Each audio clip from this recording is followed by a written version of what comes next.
আজকে হঠাৎ করে লক্ষ্য করলাম আজকে আমাদের টিনের চাল থেকে প্রচণ্ড ধোঁয়া বেরোচ্ছে। তো কেন, চলো। হ্যালো এভরিওয়ান, আমি সুচি। আমার এই ছোট্ট মিনি ব্লগে তোমাদের সকলকে জানাই স্বাগত। তো সকালের দিকে রান্নার জন্য আমি চলে গেছিলাম কাঁকরোল তুলতে। এটা আমাদের বাড়িরই জাংলা। তো এই যে দেখছো টাটকা টাটকা সবজি তুলে এনে রান্না করতে ভীষণ ভালো লাগে। এই যে দেখছো কাঁকরোলের ফুলটা কত সুন্দর না। বাইরে প্রচণ্ড রোদের জন্য আমি কাঁকরোল জাংলার ভিতরে চলে গেলাম, ভিতরটা একটু ঠান্ডা ছিল। তো যাই হোক, এই যে আমি কাঁকরোল তুলে নিলাম। আমার কাঁকরোল তোলা কমপ্লিট। এরপর বাড়ি যাওয়ার পথে এই যে দেখো পেঁয়াজ ফুল। আমি জানি না তোমরা কী নামে চেনো এই ফুলটা, তো অবশ্যই কমেন্ট বক্সে জানিও। আজকে প্রচণ্ড গরম করেছে, আর এই গরমে আমার অবস্থা দেখো, কাঁকরোল তুলতে আমার অবস্থা আজকে শেষ।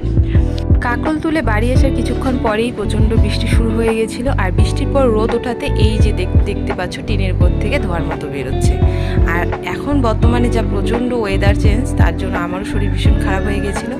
ওর কোনো ভিডিও ক্লিপ নেওয়া হয়নি। সন্ধ্যার দিকে আমার মামা চলে এসেছে, আর আমার জন্য নিয়ে এসেছে ওদের গাছের মিষ্টি মিষ্টি পেয়ারা।